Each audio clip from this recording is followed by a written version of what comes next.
She was married to a virgin mountain man in his 70s, and months later, something shocking happened. The whole valley whispered when a desperate young woman agreed to marry an old mountain man known for living alone with God and the snow. Folks said the marriage was only for shelter. They said he was too old, too cold, too untouched. On their wedding night, he did something no one expected. He sent her to a separate cabin and locked his own door. As winter closed in, storms buried the mountain, food ran low, secrets stayed hidden, and the reason he had never touched a woman was not fear, but a promise made long ago, sworn before God and never broken. Then one freezing night, she lay dying, and the old man faced a choice that would destroy his vow forever. What could make a lifelong promise worth breaking? And was his greatest act of faith the very thing that would shock the entire valley? Drop a comment below and share which part of the world you're tuning in from today. If you enjoy stories like this, don't forget to subscribe for more. The pale winter dawn crept through the cracks of Bailey Whitmore's cabin walls, bringing no warmth with its weak light. She lay curled beneath threadbare quilts, watching her breath form clouds in the frigid air. The iron stove in the corner stood cold and lifeless, its last embers having died hours ago. There was no point in lighting it now. The meager woodpile outside was covered in snow, and the empty flour sack hanging limply from a nail told its own story of desperation. Bailey's stomach clenched with familiar hunger as she swung her feet to the rough plank floor. The worn floorboards creaked beneath her weight, each board holding memories of her father's footsteps. She pulled on her warmest dress, patched at the elbows and faded from too many washings, and wrapped herself in her mother's old shawl, the wool still carrying a hint of lavender despite the years since her passing. The mirror above the wash basin showed a face too thin and eyes too old for her 22 years. Dark circles shadowed beneath them, testament to another night spent counting worries instead of sheep. She smoothed her brown hair back with cold, stiffened fingers, twisting it into a simple knot at her neck. "Lord, give me strength," she whispered, a prayer as much part of her morning routine as breathing. The sound of approaching hoofbeats made her spine stiffen. Through the frosted window pane, she watched a familiar figure on horseback making his way up the snow-covered path to her door. The county agent, Mr. Aldridge, sat straight-backed in his saddle, his heavy coat dusted with fresh snow. Bailey's heart sank. She knew what his visit meant, had been dreading it through countless sleepless nights. The knock, when it came, was firm, but not unkind. Bailey opened the door, keeping the shawl tight around her shoulders against the rush of cold air. "Miss Whitmore." Mr. Aldridge removed his hat, revealing graying hair at his temples. "May I come in?" She stepped back, gesturing him inside with as much dignity as she could muster. "Please." He stood awkwardly in the center of the small room, clutching a leather portfolio to his chest. His eyes took in the cold stove, the bare cupboards, the neatly made bed that couldn't hide its lumpy mattress. When he spoke, his voice was carefully neutral. "I expect you know why I'm here, Miss Whitmore." "The taxes," Bailey said softly. He nodded, pulling papers from his portfolio. 3 seasons overdue now. I've stretched the deadlines as far as I can, but with winter setting in..." He paused, clearing his throat. "The county has no choice but to reclaim the property." Bailey accepted the papers with trembling hands, though the official words blurred before her eyes. "How long?" "You'll need to vacate by sundown." His voice held a note of genuine regret. "I truly am sorry, Miss Whitmore. Your father was a good man." "Thank you," she managed, though the words felt hollow in her throat. I'll need some time to pack." "Of course." He hesitated at the door. "Do you have somewhere to go?" Bailey lifted her chin, summoning what remained of her pride. "I'll manage, Mr. Aldridge. Thank you for your concern." Once he had gone, Bailey sank onto her father's old chair, letting the eviction papers fall to the floor. Tears pressed against her eyes, but she blinked them back. Crying wouldn't fill the flower bin or pay the taxes. She had to think, had to plan.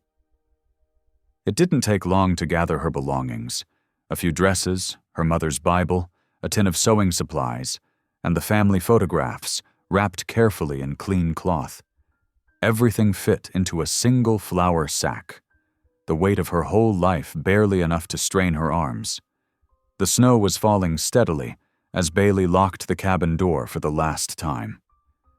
She touched the rough wood briefly, remembering her father's hands smoothing these planks, building this home board by board. "I'm sorry, Pa," she whispered. "I tried."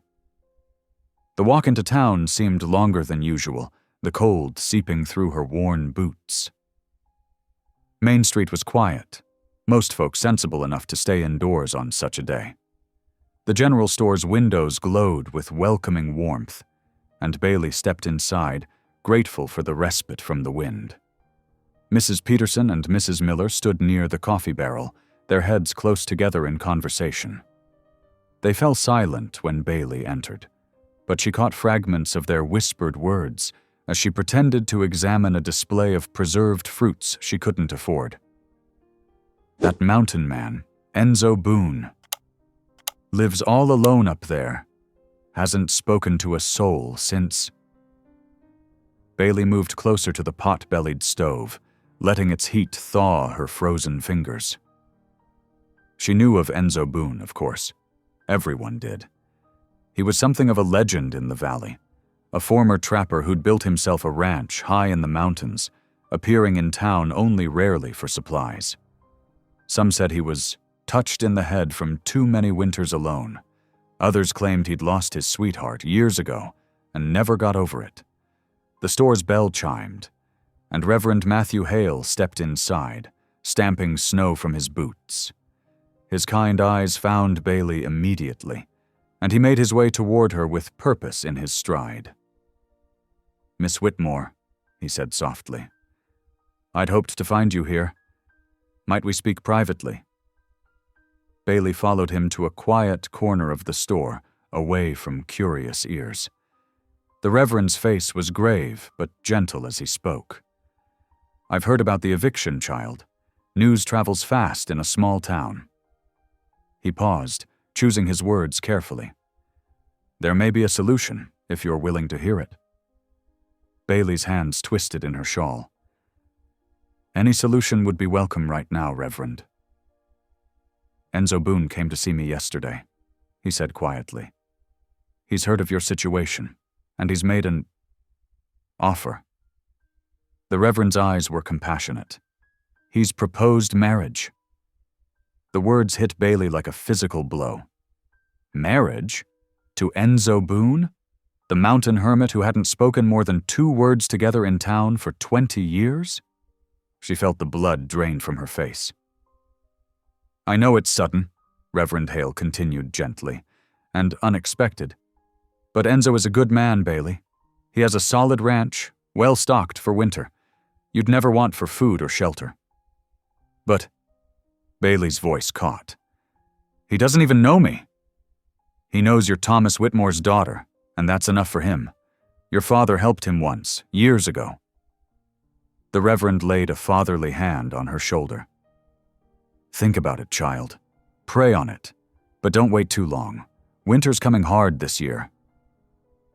Bailey stumbled out of the store in a daze, her mind whirling.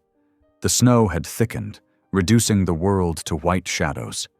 Her feet carried her automatically to the church, its simple steeple rising through the swirling flakes like a beacon. The church door creaked as she entered, the sound echoing in the empty sanctuary. Bailey sank onto a pew near the front, her flour sack of belongings dropping forgotten at her feet. The familiar smell of beeswax candles and old hymnals surrounded her as she bowed her head. "Lord," she whispered, "I don't know what to do." Tears fell freely now, spotting her worn dress. The choice before her seemed impossible: face starvation and exposure, or marry a stranger who lived like a hermit in the mountains. Was survival worth the price of such a union? What kind of marriage could it be, born of desperation rather than love? The snow continued to fall outside the church windows as afternoon faded to dusk. Bailey remained motionless in the pew, wrestling with her decision as shadows lengthened across the wooden floor. She thought of her father, who had taught her that God's ways weren't always clear but always had purpose. She thought of her mother, who had faced her own hard choices with grace and courage. Finally, as the last light died in the western, "Windows!" Bailey rose from the pew. Her legs were stiff from sitting so long, and her decision still sat uneasily in her heart. Tomorrow would come, bringing with it either acceptance or rejection of Enzo Boone's offer. For now she had only tonight's prayers and the shelter of God's house against the gathering storm. She gathered her sack of belongings and stepped out into the snowy night, the church door closing behind her with a sound like fate. Above the valley, somewhere in the darkness of the mountains, Enzo Boone's ranch waited, either her salvation or her sacrifice, and Bailey wasn't sure which frightened her more. The pale winter sun had barely crested the eastern hills when Bailey heard the crunch of wagon wheels on frozen ground. She stood from the church steps where she'd spent the night, her belongings clutched close, watching Reverend Hale's wagon approach through the morning mist. "Morning, child," he called softly, bringing the horses to a halt. His breath fogged in the crisp air. "Are you ready?" Bailey nodded, not trusting her voice. The Reverend climbed down and helped her onto the wagon seat, tucking a heavy buffalo robe around her legs. The wooden bench was hard and cold beneath her, but the robe offered welcome warmth. They set out slowly, the wagon's wheels creaking as they left the sleeping town behind. The road wound steadily upward into the mountains, following the course of a half-frozen stream. Patches of ice glinted dangerously between the ruts, forcing Reverend Hale to guide the horses with extra care. "Might take us longer than usual to reach Enzo's place," he said, breaking the silence that had stretched between them. "Road's getting treacherous this time of year." Bailey pulled the robe tighter, watching her breath cloud and disappear. "Tell me about him," she said quietly. "Please." The Reverend was silent for a moment, considering his words. "Enzo Boone is different from most men you'll meet. He came to these mountains 30 years ago as a trapper, back when this was all wilderness. Built himself a fine spread up there. Good water, sheltered valley, strong cabin. Does some cattle ranging now, keeps to himself mostly." He clicked to the horses as they navigated a particularly steep section. "Folk in town, they've spun all sorts of tales about him over the years. Some say he's dangerous, others call him touched in the head. But I've known him longer than most, and I can tell you this, he's an honorable man. Keeps his word like it's sacred. Never known him to deal falsely with anyone. And," Bailey hesitated, "they say he's never taken a woman to wife?" Reverend Hale finished gently. "That's true enough, though not for lack of offers, mind you. Some of the finest ladies in the territory have set their caps for Enzo Boone over the years, but he's kept to himself, lived alone all this time." He glanced at her sideways. "There's a reason for that, though it's not my story to tell." The wagon jolted over a frozen rut, and Bailey grabbed the seat to steady herself. "Is he cruel?" "No," the Reverend said firmly. "Whatever else Enzo Boone might be, he's not a cruel man. Distant, yes. Solitary by nature. but he's got a strong sense of right and wrong, and he treats all living things with respect. They continued upward as the morning wore on, the horses' hooves striking sparks from the frozen ground.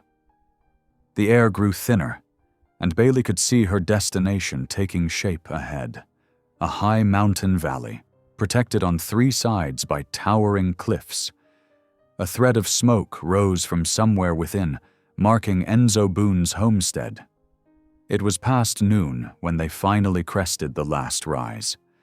Bailey's first impression was one of careful order. Split-rail fences in good repair, neat stacks of firewood, a barn that looked solid enough to weather any storm. 2 cabins stood in the clearing, one larger than the other, with a well-swept yard between them. And there was Enzo Boone himself, splitting wood with methodical precision. He straightened as the wagon approached, and Bailey got her first clear look at the man who had offered to be her husband. He was tall, with the lean strength of a man who'd spent his life in the mountains. Gray threaded his dark hair and beard, but his movements were fluid and purposeful as he set aside his axe. His face was weathered but not unkind, though his eyes remained carefully distant as he approached the wagon. "Reverend," he said, his voice deep and quiet. "Miss Whitmore." "Enzo," Reverend Hale replied warmly. "Road's getting bad. Might want to think about bringing your stock down closer to the barn soon." Enzo nodded, then turned his attention to Bailey. "You must be cold. There's coffee inside, if you'd like to warm yourself." He maintained a careful distance as he helped her down from the wagon, his hand steady but impersonal. Bailey followed him to the larger cabin, noting how he held the door, but didn't enter until she was well inside. The cabin's interior was simple but well kept. A fire burned in the stone hearth, and everything had its place. Dishes stacked neatly on open shelves, tools hanging in orderly rows, a few books arranged on a crude shelf. The coffee pot sat warming on the stove, and Enzo poured 3 cups, setting them on the solid wooden table. "Sit," he said, gesturing to the chairs. "We should talk terms." Bailey sat, wrapping her cold fingers around the steaming cup.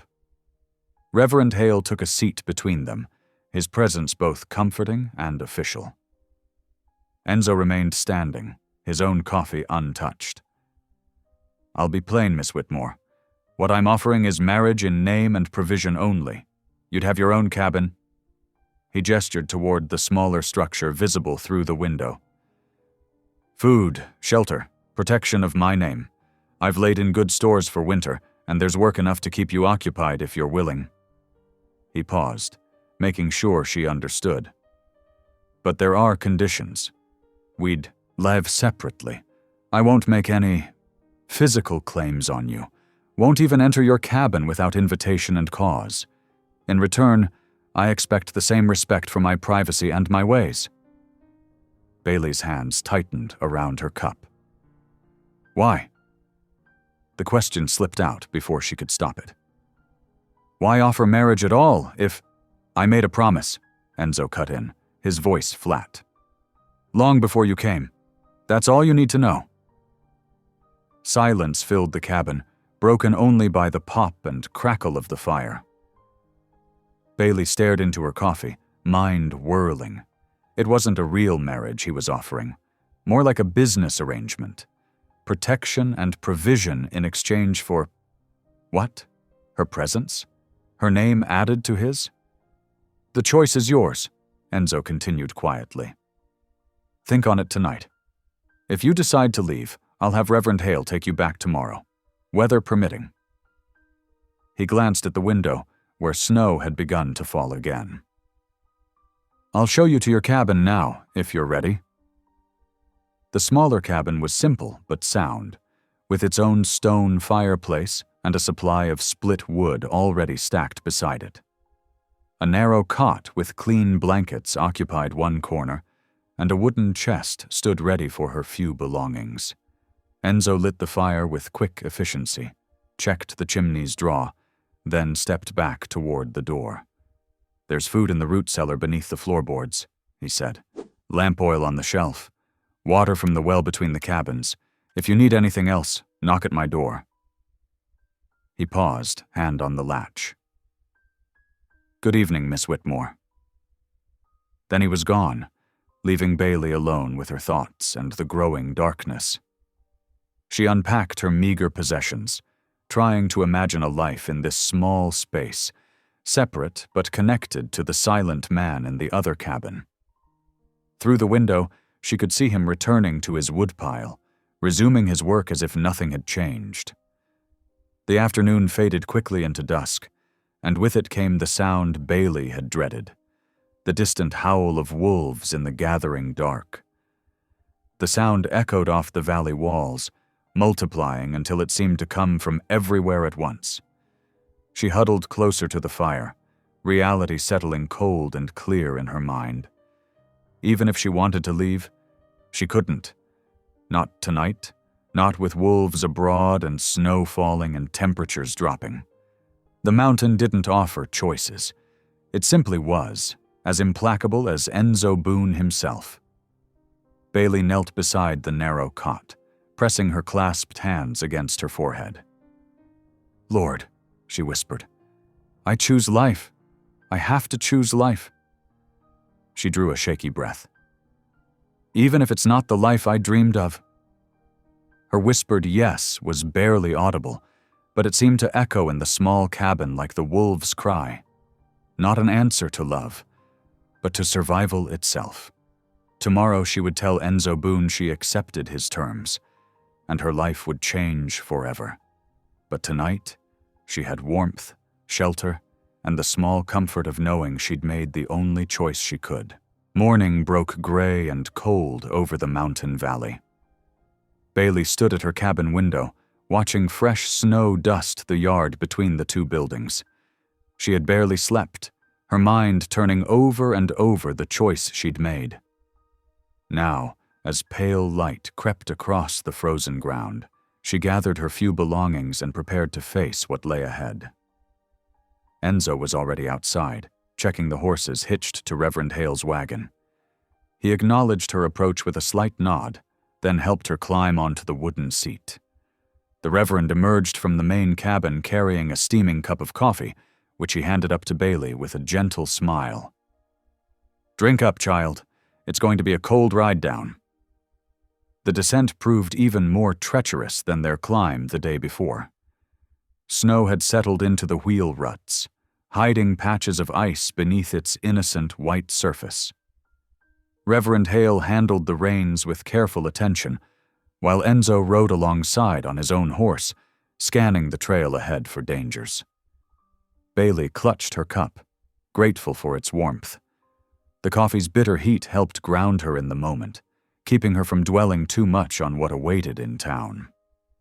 Still, her stomach tightened as they rounded the final bend, and the valley opened up below them, the small settlement visible through the swirling snow. "Looks like word's gotten out," Reverend Hale murmured, nodding toward the church. Even from this distance, Bailey could see people gathering, dark shapes moving against the white landscape. The little church stood plain and proud against the gray sky, its weathered boards and simple cross a familiar sight that somehow looked different today. As they drew closer, Bailey could see faces turning their way, some curious, others disapproving, all watching intently as the wagon rolled to a stop. Women huddled in small groups, their shawls pulled tight against the cold as they whispered behind gloved hands. Men stood apart, stamping their feet and passing judgment with their eyes. Bailey felt every gaze like a physical touch as Enzo helped her down from the wagon. Inside, the church was warmer, though not by much. A few coal lamps burned against the gathering gloom, their light catching on the frost patterns decorating the windows. The wooden pews creaked as people filed in, filling the small space with the rustle of heavy winter clothing and muffled coughs. Enzo stood straight-backed beside her at the altar, his hands folded formally before him. His eyes were downcast, and Bailey realized with a start that he was praying. There was something touching about his quiet devotion, so at odds with his fearsome reputation. Reverend Hale took his place before them, his Bible open in his weathered hands. But rather than beginning with traditional wedding verses about love and passion, he spoke of covenant and duty, of mercy given and received. "Marriage," he said, his voice carrying clearly through the hushed church, "is more than emotion. It is a sacred commitment to serve one another, to protect and provide, to show God's mercy through daily acts of kindness and respect." The words settled over Bailey like a warm blanket, easing some of the tension in her shoulders. This wasn't about romance or passion. It was about survival, about two people choosing to help each other through the harsh realities of mountain life. Somehow that made it easier to bear. The ceremony itself was brief, just the essential vows and exchanges. Enzo's "I do" was quiet but firm, his calloused hand steady, as he slipped a simple gold band onto her finger. Bailey's own responses came out clearer than she'd expected, strengthened perhaps by the honest simplicity of what they were promising. But Enzo wasn't finished. As soon as the ceremony ended, he strode to where the county clerk sat among the witnesses. "I want to transfer property," he announced, his voice carrying in the sudden quiet. "The North Pasture herd and homestead rights. I'm putting them in my wife's name." A murmur ran through the assembled crowd. This was no small gesture. He was giving her legal claim to valuable assets, ensuring her security regardless of what happened to him. Bailey watched as he signed the papers with careful precision, his actions speaking louder than any words of love could have. The clerk's pen scratched across official documents, recording the transfer. Some of the disapproving whispers died away, replaced by thoughtful silence. This was a man honoring his commitments in the most practical way possible. Snow was falling heavily by the time they prepared to leave. Several people pressed forward with small gifts: loaves of bread, preserved fruit, a warm shawl. Whatever their private thoughts about the marriage, mountain hospitality wouldn't allow them to send a bride away empty-handed. The journey back up the mountain was tense with urgency. The storm was building, threatening to close the pass behind them. Enzo led the way, checking the trail conditions while Reverend Hale pushed the horses as much as he dared. Bailey found herself holding her breath at particularly steep sections, aware that one misstep could send the wagon sliding. They reached the homestead just as darkness was falling. Reverend Hale declined their invitation to stay, knowing he needed to get back down while it was still possible.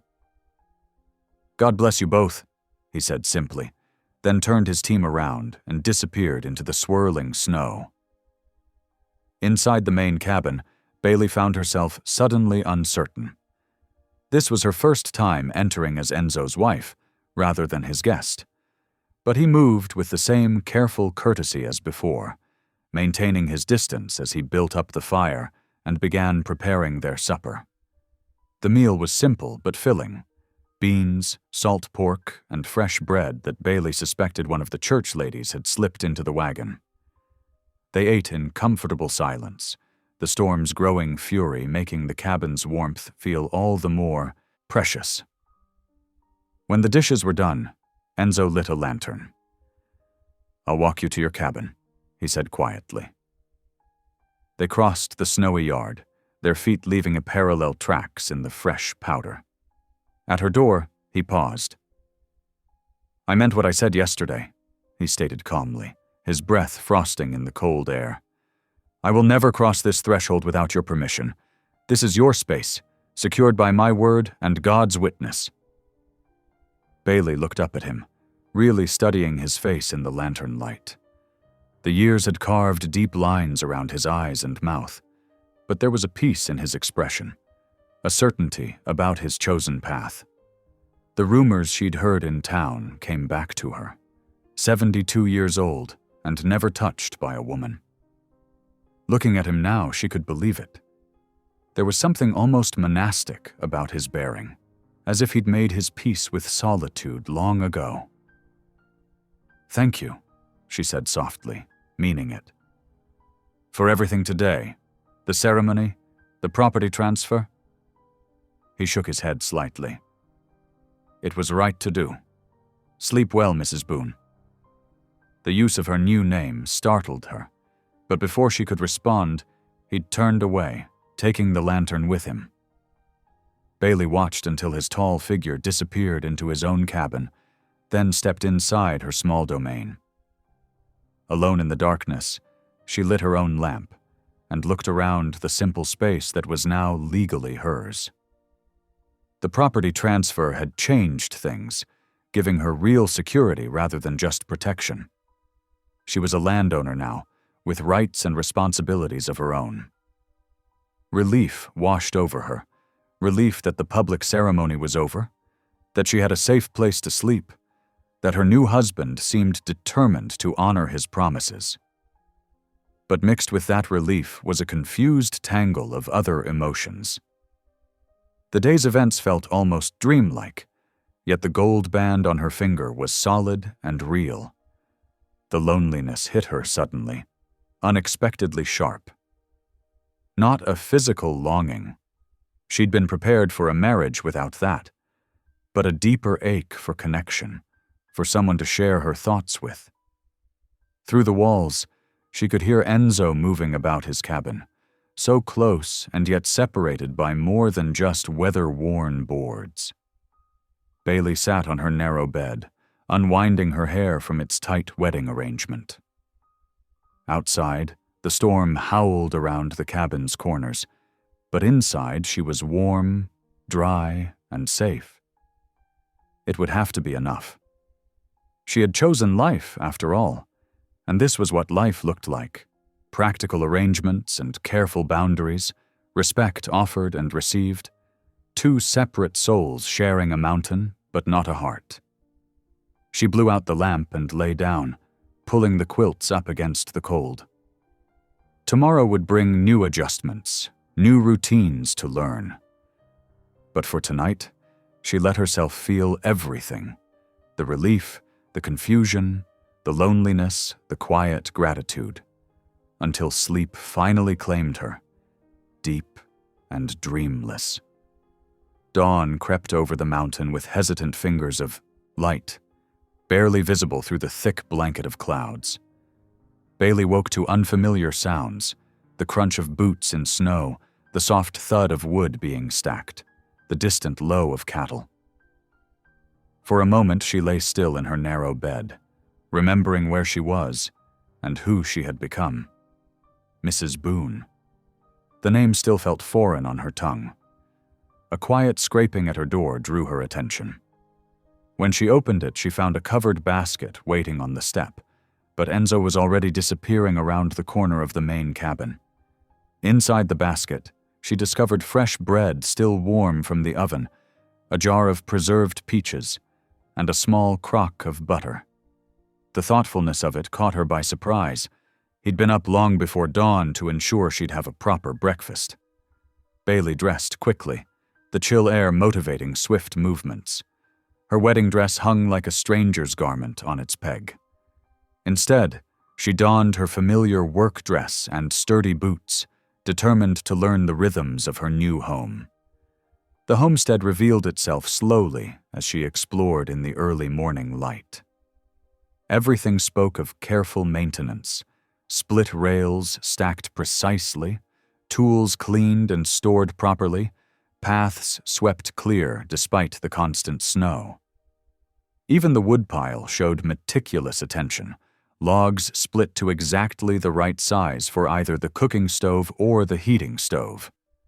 Near the barn, she discovered a small vegetable garden, now dormant under thick straw mulch. A rope stretched between the main cabin and barn, she noticed, a guideline for when blizzards made even that short distance treacherous. Enzo had clearly learned to anticipate and prepare for every challenge the mountain might present. As the morning wore on, Bailey heard Enzo's steady movements in the barn. When she approached, he emerged, nodding briefly in acknowledgement. "Time you learned about the stock," he said, his voice matter-of-fact. "They're yours now, too." He led her through the barn, explaining each animal's needs with patient precision. His hands demonstrated proper feed portions, how to check hooves for problems, the best way to approach nervous animals. But he never touched her, maintaining a careful distance even in the confined space.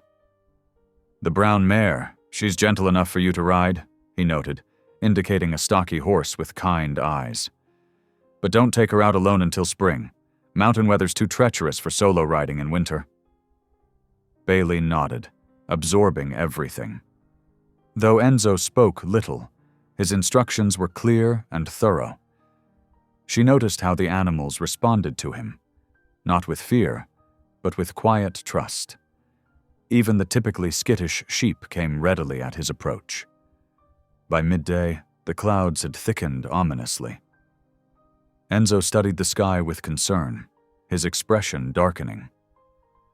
"Storm's coming in harder than expected," he said. "Best move your essentials to the main cabin. You'll need to spend days there when weather's bad. Too dangerous. Otherwise." Bailey gathered her belongings quickly, understanding the wisdom of his words. The wind was already picking up, driving the snow sideways. Enzo helped carry her trunk, but set it down immediately once inside, maintaining the invisible boundary between them. The main cabin was larger than her small one, with a solid cooking stove that kept the whole space warm. Enzo showed her where to store her things, then retreated to his chair by the fire, taking up some leather work that needed mending. As Bailey prepared their supper, she tried to pierce the silence that had settled between them. "The garden space looks well tended," she ventured. "Come spring, I could help expand it." Enzo nodded, his hands never pausing in their work. "Good soil there. Previous owner chose the spot well." "How long have you lived here?" she asked, hoping to learn something of his past. 23 years. His answer was polite, but offered no invitation to further questions. "I noticed you keep bees," she tried again. "My mother used to tend hives before she passed." "Sorry for your loss," he said quietly, then added, "Bees need checking come spring. I'll show you how." Every attempt at personal conversation met the same response: courteous acknowledgement followed by a shift to practical matters. Bailey began to understand that while Enzo would teach her everything she needed to know about surviving on the mountain, his own history and heart would remain as closed as his prayer cabin. That strange second structure had caught her attention during her morning exploration. Set apart from the other buildings, smaller than her cabin but solidly built. When she finally gathered the courage to ask about it over supper, Enzo's response was immediate and firm. "My prayer cabin," he said, then quickly added, "Pass the salt, if you would." The abrupt change of subject was clear enough. Whatever secrets that cabin held, they weren't open for discussion. Bailey passed the salt and let the conversation die, though questions burned in her mind. Night settled over the mountain like a heavy wool blanket, bringing with it wind that found every crack and corner of the cabin. The storm's fury made Bailey grateful for the solid walls and warm fire, even as it emphasized the strange intimacy of sharing space with this man who was her husband in name only. As the evening wore on, Enzo maintained his routine. He read his Bible by lamplight, wrote in a small journal, and checked the fire one last time. Then, without ceremony, he took up his lantern. "Good night, Mrs. Boone," he said, and stepped out into the howling night. Bailey watched through the window as his light moved through the swirling snow to his separate cabin. The sight stirred complex emotions, relief at maintaining proper boundaries, yes, but also a deep awareness of the loneliness ahead. This marriage offered safety, security, and even kindness, but the emotional walls Enzo had built seemed as solid as the mountain itself. She banked the fire carefully, just as he had shown her, and prepared for bed. The wind's mournful song accompanied her thoughts as she lay in the darkness.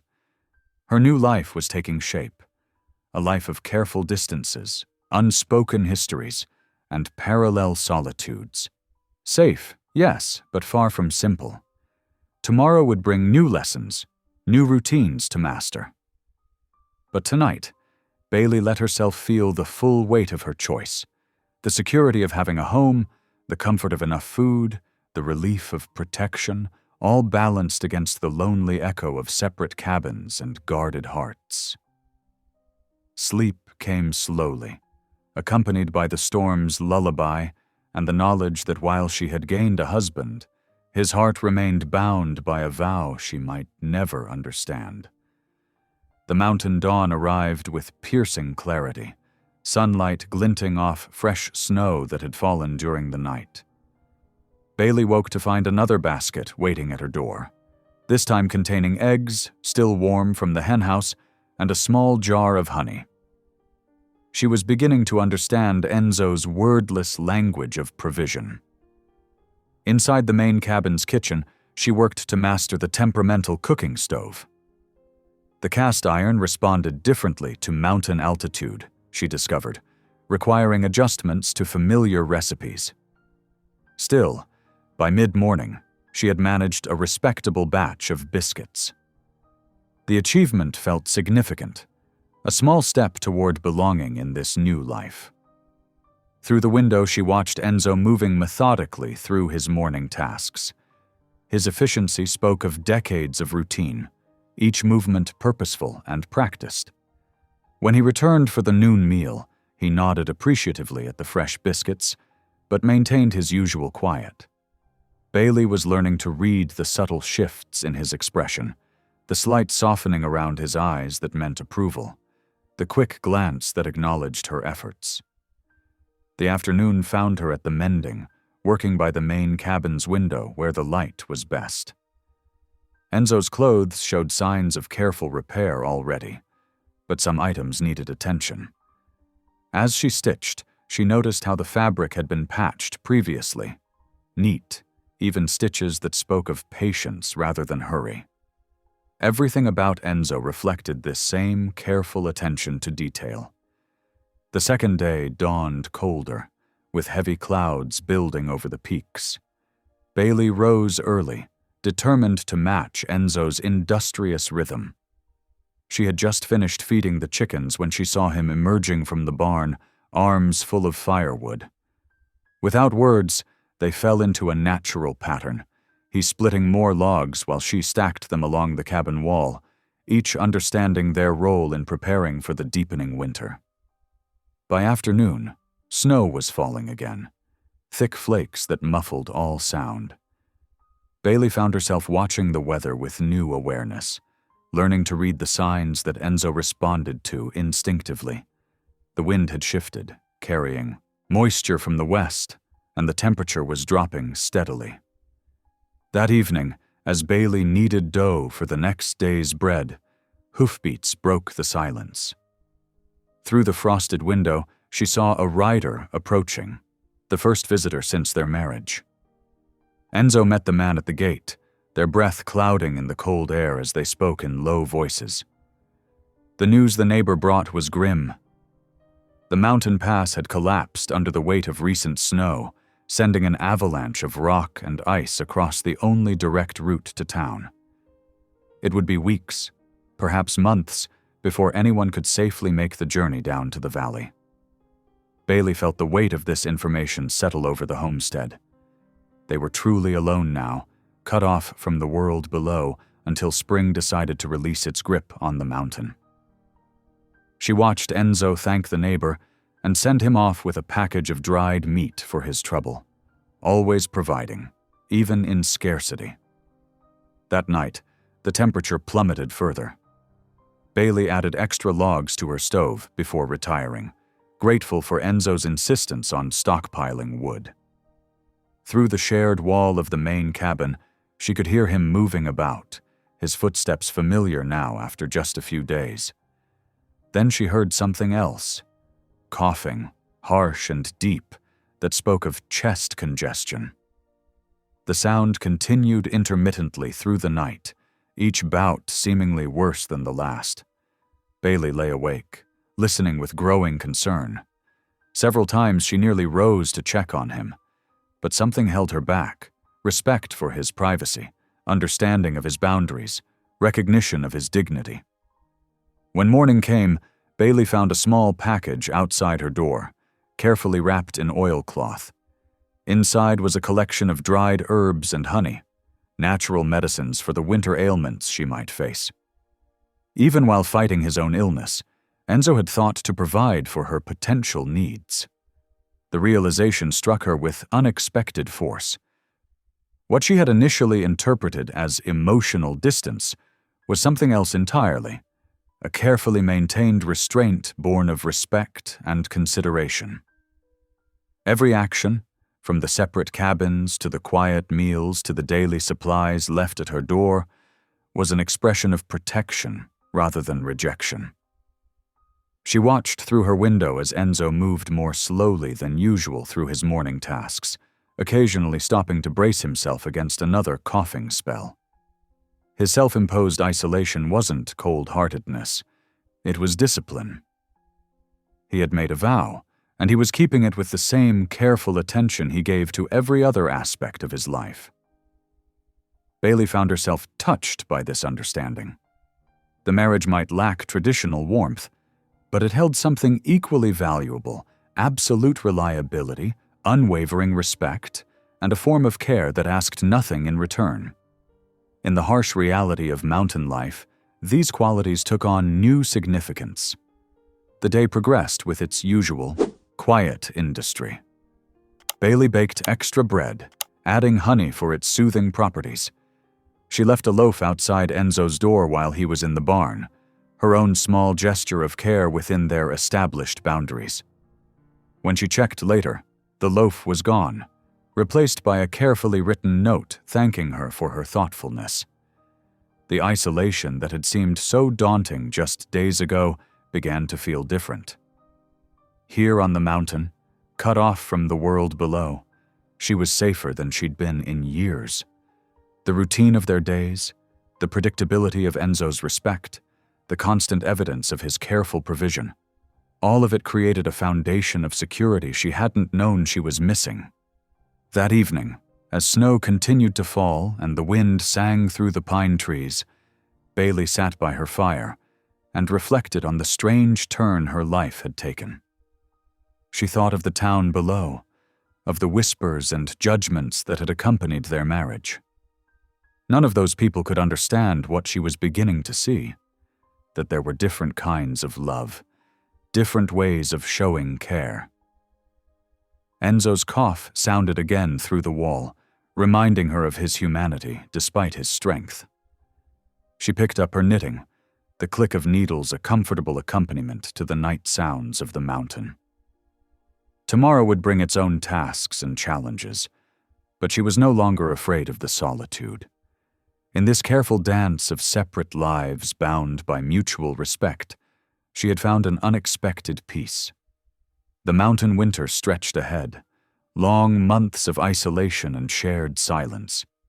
But Bailey was beginning to understand that silence could hold its own kind of eloquence and distance its own form of intimacy.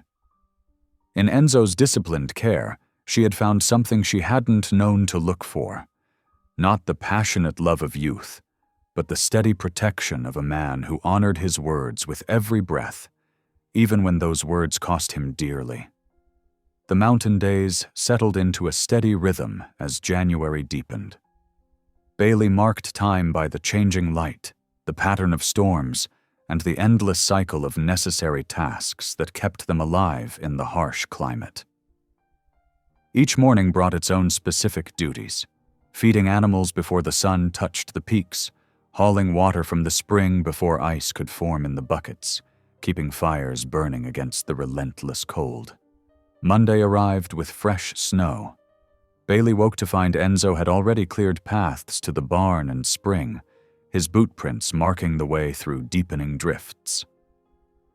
She spent the morning rendering fat from the last butchering, carefully straining it into crocks for storage. The familiar work reminded her of helping her mother years ago, though these pots were better made than anything they'd owned. Tuesday brought wind that howled through the valley, rattling the cabin walls. Bailey discovered she could predict Enzo's movements by sound alone now, the creak of his boots on the porch boards, the particular way he stacked firewood, the rhythm of his axe against the chopping block. They worked separately, but in parallel, maintaining the homestead's needs without crossing the careful boundaries between them. Wednesday dawned clear and bitterly cold. Frost flowers bloomed across the window panes, delicate as lace. Bailey had mastered the timing of the bread now, knowing exactly when to stoke the stove to maintain even heat. She found satisfaction in the way the loaves rose perfectly, golden brown and fragrant. Enzo's quiet nod of appreciation at supper told her he noticed the improvement. Thursday brought another storm, this one wet and heavy. The snow turned to sleet by afternoon, coating everything in treacherous ice. Bailey watched Enzo spread ashes on the packed paths between buildings, his movements deliberate and sure despite the treacherous footing. She had begun to recognize his ways of showing care, small acts of foresight that protected without imposing. Friday's dawn revealed a world transformed by ice, every branch and fence post gleaming like crystal in the pale light. Bailey spent the morning hanging fresh herbs to dry from the cabin rafters, positioning them carefully away from the stove's heat. She had noticed how meticulously Enzo organized his stored medicines and was determined to maintain the same standard. Saturday passed in a blur of ordinary tasks, mending, cleaning, checking food stores. Bailey found herself humming as she worked, no longer unsettled by the comfortable silence between them. She had learned to read Enzo's moods in small gestures, the set of his shoulders, the pace of his step, the way he arranged tools after use. But Sunday brought a change to their routine. Bailey noticed Enzo hadn't come in for the midday meal she'd prepared. His absence was unusual.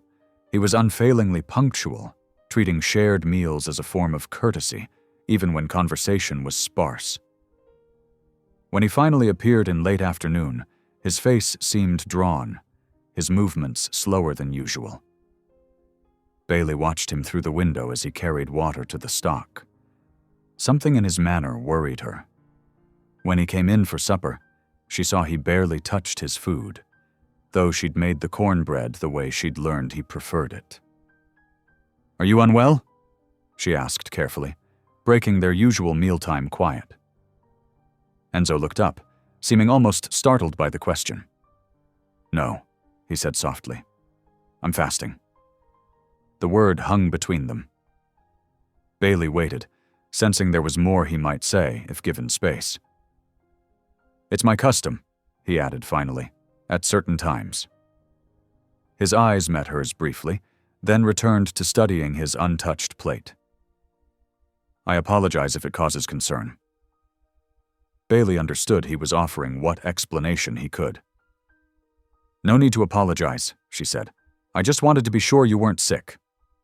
He nodded once, accepting her care without allowing it to breach his careful walls. Later that evening, Bailey saw Enzo leave the main cabin, carrying a lantern despite the bright moonlight reflecting off the snow. Something in his manner drew her to the window. She watched as he made his way to the small structure she had noticed before, the prayer cabin he'd mentioned only once. Curiosity and concern warred within her. After a moment's hesitation, she put on her heavy shawl and stepped outside. The night was crystal clear, stars sharp as knife points in the black sky. Her boots crunched quietly in the snow as she followed Enzo's tracks at a respectful distance. The prayer cabin stood apart from the other buildings, half hidden by pine trees. Bailey stopped well away from it, not wanting to intrude. Through the single small window, She could see the glow of Enzo's lantern. His shadow moved occasionally across the light, but she couldn't make out what he was doing. The cold began seeping through her shawl, but still she stayed, watching. 1 hour passed, then another. The lantern continued to burn steadily. Once she thought she heard singing, so faint it might have been the wind, an old hymn her grandmother used to hum while quilting. Bailey finally returned to her cabin when her feet grew too numb to stand. But sleep was long in coming. She lay awake, thinking about the mystery of this man who had married her for mercy's sake, while holding himself apart by some unbreakable vow.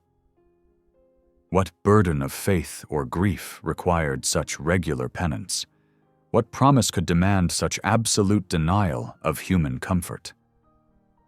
The next morning, Bailey woke to find Enzo already at work, showing no signs of his long night vigil. But when their paths crossed near the barn, he paused. "I hope I didn't disturb your rest," he said quietly. "Sometimes prayer requires solitude." "You didn't disturb me," Bailey assured him. She hesitated, then added, "I hope you found the peace you were seeking." Something flickered in his eyes, gratitude, perhaps, for her understanding without prying. "I wanted to say," he began, then stopped, choosing his words carefully. "My distance, my vow, it's not about your worth. You deserve more than this half-life I can offer, but a promise made to God." He shook his head slightly. "I understand," Bailey said, though in truth she understood only that his conviction ran deeper than she'd imagined. "You don't need to explain." Enzo nodded, relief evident in the slight easing of his shoulders. They returned to their separate tasks, the moment of connection past but somehow still resonating. Throughout the day, Bailey found herself reflecting on their brief conversation. She thought about the nature of love, how she had once imagined it only as passion and romance, the stuff of penny novels and young girls' dreams. But perhaps there were other kinds of love. Perhaps it could exist in the daily acts of care, in respected boundaries, in promises kept at great personal cost. She watched Enzo cross the yard, noted how he had placed a fresh load of wood by her door, without being asked how he maintained her safety and comfort while never presuming upon her person. There was love in that restraint, she realized. Not the love of a husband for a wife, perhaps, but something equally valuable. The love that chooses another's well-being over one's own desires. The love that honors its words, no matter the price. That evening, the wind picked up again, driving fine snow through every crack. Bailey added extra logs to her stove, grateful for Enzo's constant attention to their wood supply. Through her window, she could see the dark shape of the prayer cabin against the starlit snow. Whatever mystery it held, whatever vow bound Enzo to his solitary path, she was beginning to accept that some questions might never be answered. And perhaps, she reflected as she prepared for bed, that was its own kind of answer. In a world that demanded explanations and judged what it couldn't understand, there was something powerful in accepting mystery, in respecting the boundaries others drew around their deepest truths, in finding ways to care that honored both the heart's needs and the soul's promises. The wind continued to keen outside, but Bailey felt strangely peaceful. She had married Enzo expecting mere survival. Instead, she was learning about forms of love she had never known existed. Love expressed in silence, in space maintained, in promises kept beyond all counting of the cost. The morning dawned gray and heavy, clouds hanging low over the mountain peaks. Bailey stood at her cabin window, watching the weather roll in like a thick wool blanket being drawn across the sky.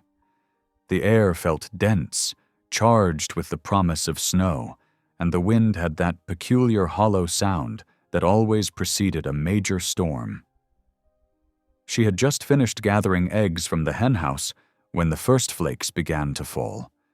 Fat, wet clumps that melted on her shawl. By the time she reached the main cabin's porch, the snow was falling steadily, driven sideways by gusting wind. Enzo was already inside, adding wood to the stove. He glanced up as she entered, nodding towards the window. "Storm's coming in hard. Best bring your things over now before the path gets too treacherous." Bailey understood his meaning. They'd developed an unspoken routine during bad weather. She would spend daylight hours in the main cabin where the big stove kept things warm, returning to her separate quarters only at nightfall. It was a practical arrangement that respected both necessity and propriety. She hurried back to her cabin, gathering her mending basket, some books, and the beans she'd been meaning to shell. By the time she returned, the snow was falling so thickly she could barely see the path before her feet.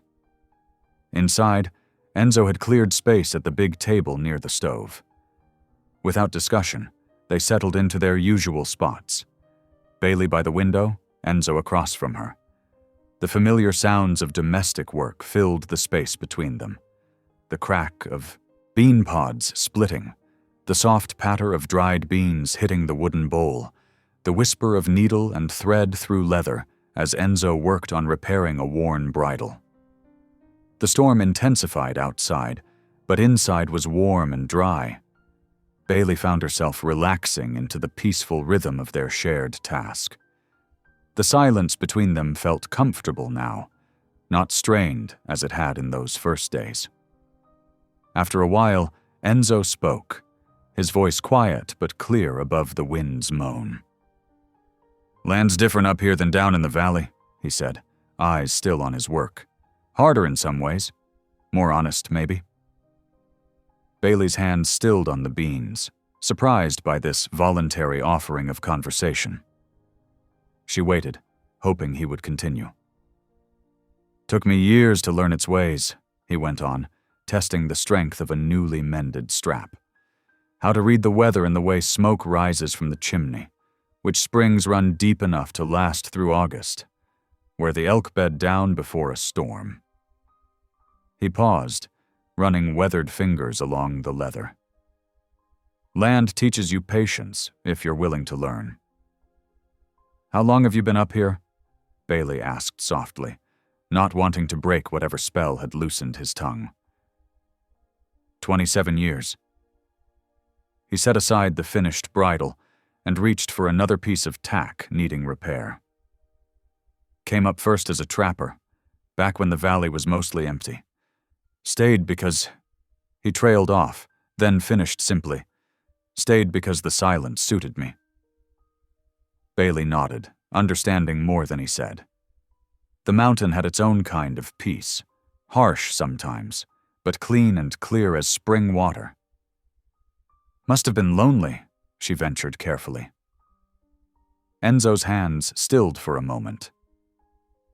"Loneliness is different when you choose it," he said finally. "And I had my faith. Learn to talk to God differently up here, where there's no church bells or fancy sermons, just you and the mountains and whatever truth you're ready to hear." Something in his tone made Bailey think of the prayer cabin, of his long night vigils. She wanted to ask about them, but sensed this wasn't the moment. Instead, she asked, "What truths did the mountains teach you?" A ghost of a smile touched his lips. "Patience, like I said. Humility. Nothing makes you feel smaller than a mountain storm. Trust, too. Had to learn to trust something bigger than myself." He picked up his work again. "Learned about mercy, though that was harder." "Harder than trust?" He nodded slowly. "Trust comes natural up here. You trust the seasons, the weather signs, the way water flows downhill. But mercy..." He shook his head slightly. "Mercy's a choice you make new every morning, especially mercy toward yourself." The words settled into Bailey's heart like stones dropping into still water, raising ripples of understanding. She thought about the way he lived. Alone, but not bitter, reserved but unfailingly kind. Whatever wounds or regrets had driven him to solitude, he had found a way to make peace with them. They worked in comfortable silence for a while longer, the storm's voice rising and falling outside. Bailey finished with the beans and moved on to darning socks, while Enzo completed his tack repairs and began whittling new pegs for the barn door. As afternoon light faded early under the storm's weight, Bailey found herself studying him covertly. His hands moved with quiet confidence, each motion deliberate and skilled. There was a grace to him that had nothing to do with youth or strength, something deeper, born of years lived in harmony with his convictions. The question that had been growing in her mind all day finally found voice. "Your vow, the one you mentioned when I came here. You made it long before you knew me, didn't you?" Enzo's knife stilled against the wood. He looked up, meeting her eyes directly for the first time that day. "Yes," he said simply. Bailey waited, but no further explanation came. The silence stretched between them, not uncomfortable exactly, but heavy with unspoken things. Finally, Enzo stood and moved to add more wood to the stove. The familiar domestic action seemed to ease whatever tension the question had raised. When he spoke again, his voice was gentle but firm. "Some promises need to be kept in silence to keep their power." Bailey nodded, accepting this as she had learned to accept so much about him. But something had shifted inside her, a recognition she wasn't quite ready to examine. She found herself watching the way he moved around the cabin, the quiet strength in his shoulders, the careful way he tended to every task. She noticed how he always made sure her cup was full of hot coffee, how he had positioned her chair in the warmest spot by the stove, how he anticipated her needs without drawing attention to his consideration. The realization came softly but undeniably. She wanted more than this careful dance of courtesy and distance, more than safety, more than survival. She wanted to understand the man behind the vow, to share more than just space and daily tasks. The thought frightened her, not because it was unwelcome, but because it threatened the delicate balance they had achieved. As dusk approached and the storm showed no signs of lessening, Enzo lit the lamps and began preparing their evening meal. Bailey helped him, their movements coordinated by now through practice. They worked together easily, passing ingredients and utensils without need for words. But Bailey felt newly aware of every near brush of hands, every shared glance, every moment their paths crossed in the lamplit cabin. She found herself wondering about his thoughts, about the weight of his solitary vow, about the possibility of finding middle ground between complete separation and conventional marriage. The wondering scared her. She had come to this arrangement seeking shelter from poverty and winter's threats. She had not expected to find herself yearning for emotional intimacy with this quiet, complex man who had offered her safety without demands. When night finally fell in earnest, the storm still raging outside, Enzo did as he always did, ensured her cabin stove was well stocked with wood, checked that her lantern was full of oil, and withdrew to give her privacy for the short walk between buildings. Bailey stood in her doorway, watching his tall figure disappear into the main cabin. The wind whipped snow around her skirts, but she lingered a moment, feeling the sharp contrast between the storm's wild voice and the careful patterns of their shared life. She closed her door finally, but sleep was slow to come. Her mind kept returning to the way Enzo had spoken of the land, of faith, of mercy learned the hard way. She thought about his years of solitude, about promises kept in silence, about the different forms love might take. The storm sang its fierce lullaby around her cabin, but it was the memory of Enzo's quiet voice, speaking of patience and trust, that finally eased her into sleep. The mountain's mood could change in moments. Bailey had learned this truth well over the past weeks, but nothing had prepared her for the ferocity of the storm that descended 2 nights later. The wind came first, howling down from the high peaks like a living thing, rattling windows and finding every gap in the cabin walls. Bailey woke to an ominous creaking overhead. Snow had been falling steadily since sunset, but now the weight of it pressed down on her cabin's roof with growing menace. She lit her lantern with trembling fingers, trying to ignore how the timbers groaned above her. A sharp crack split the night. Bailey barely had time to snatch her shawl before part of the roof gave way, letting in a cascade of snow and bitter wind. She grabbed the lantern and fled outside into the storm's fury. The main cabin's windows glowed empty. Enzo must still be out tending to the animals. He'd gone to check on them when the storm first threatened, worried about the pregnant mare in the far barn. The prayer cabin stood closer, its solid shape barely visible through the driving snow. Bailey ran for it, snow whipping around her ankles, the lantern's flame guttering in the wind. Her fingers were nearly numb by the time she reached the door. It wasn't locked. Enzo never locked any building on the homestead except the main cabin's storeroom. She stumbled inside, grateful for the immediate shelter from the wind.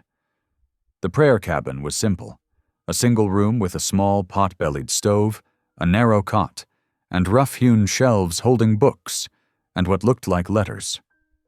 A wooden chest sat beneath the window, secured with a brass lock that gleamed dully in her lantern light. Bailey's first priority was warmth. She found kindling and matches near the stove, her cold, clumsy hands working carefully to start a fire. As heat began to fill the small space, she looked around more carefully, seeking blankets to ward off the chill that had settled into her. Bones. The chest seemed the most likely place. She checked the shelves first, not wanting to disturb what was locked away, but found only books, well-worn Bibles, prayer journals, and collections of hymns. Her search for blankets led her finally to the chest, and to her surprise, the lock clicked open at her touch. Perhaps the mechanism had worn with age. Inside, she found no blankets. Instead, carefully preserved letters filled the chest, tied in neat bundles with faded ribbon. The paper was yellowed but clearly protected with great care. Bailey knew she should close the chest, respect Enzo's privacy, but something in the careful preservation of these letters held her attention. The top bundle was labeled simply Sarah in Enzo's precise handwriting. With hands that trembled from more than cold, Bailey untied the ribbon. The first letter was dated 27 years ago. The paper crackled as she unfolded it, revealing handwriting different from Enzo's, more delicate, but just as precise.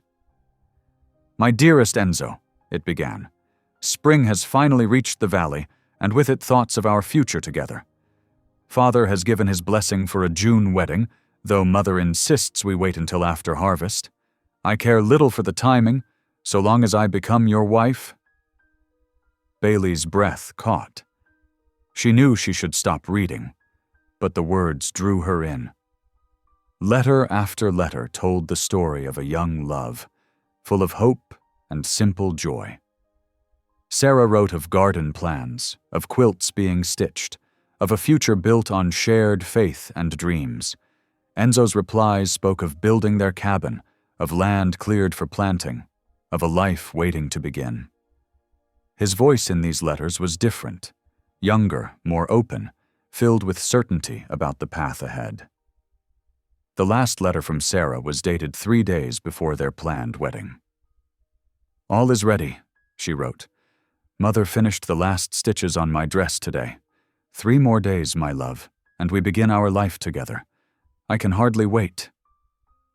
The next paper Bailey unfolded was not a letter, but a newspaper clipping, brown with age.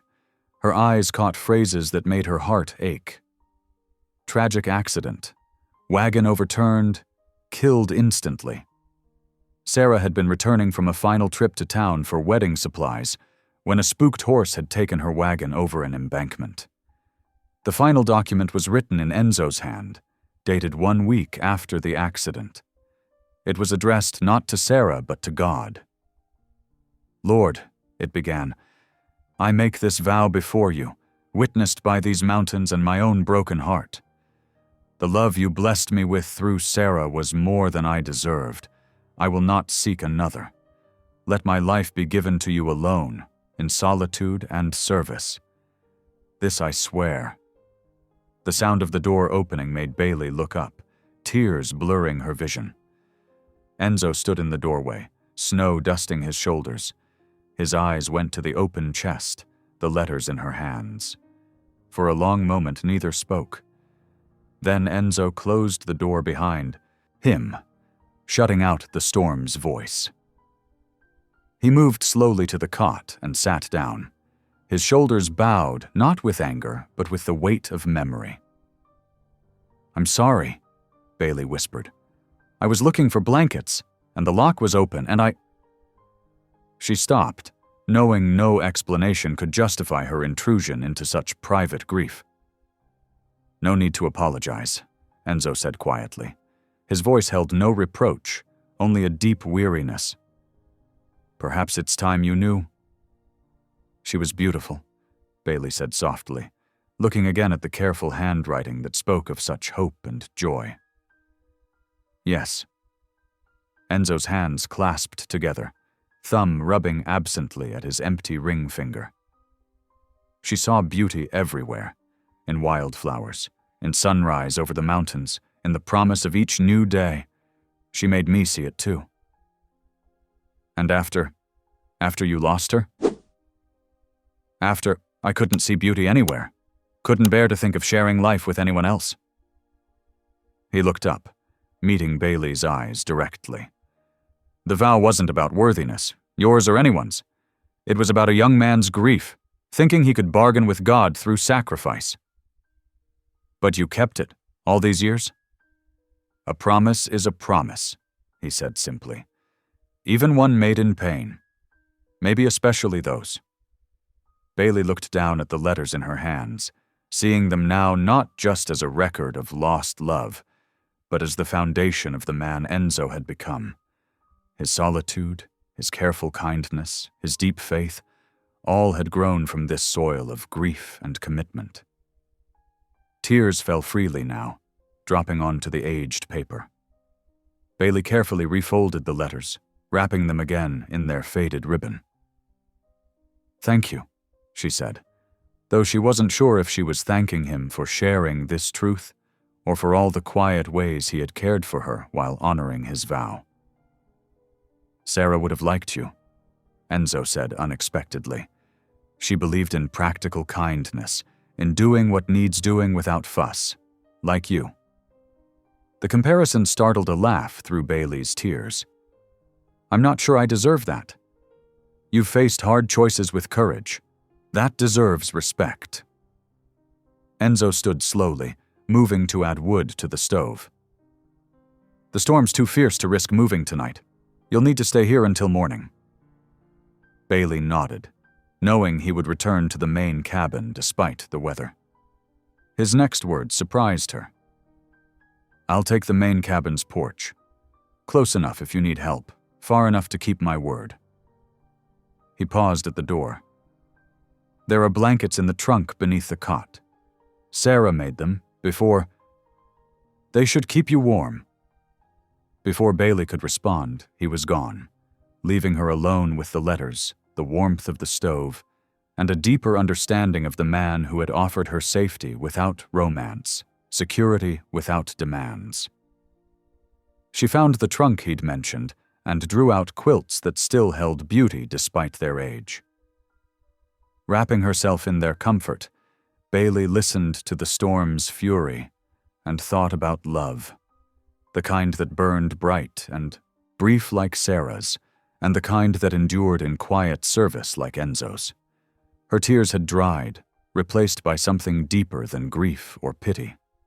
She understood now that Enzo's vow was not a rejection of life, but a testament to love's enduring power. In his own way, through his careful respect and unfailing kindness, he had found a path between honoring his past and offering what he could in the present.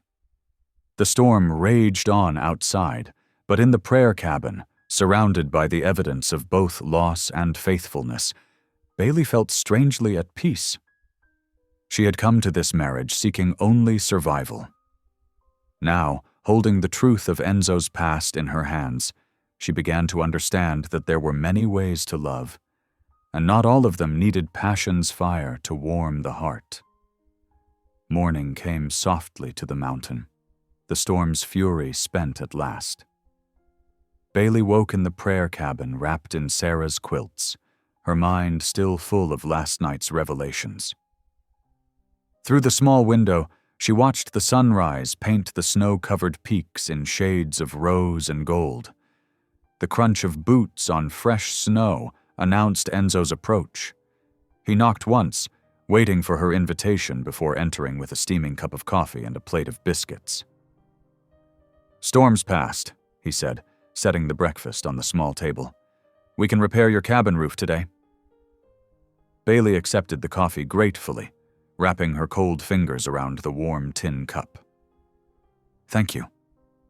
She paused, gathering courage. "Enzo, about last night, about the letters." He remained standing near the door, his posture straight but not rigid. "You have questions?" "Not questions exactly." Bailey took a careful sip of coffee. "More understanding. I want you to know that I understand now about your vow, about Sarah." Enzo's weathered face softened slightly. "It wasn't fair to bring you into this without telling you the whole truth." "You told me what I needed to know at the time." Bailey set down her cup. "You offered safety and respect. That was more than fair." The morning light streamed through the window, catching the silver in Enzo's hair. He looked tired, as though the weight of memory had worn on him through the night. "But now you know everything," he said quietly. "If you want to leave when the past clears—" "No." Bailey's voice was firm. "That's what I need to tell you. I'm staying." Surprise flickered across his features.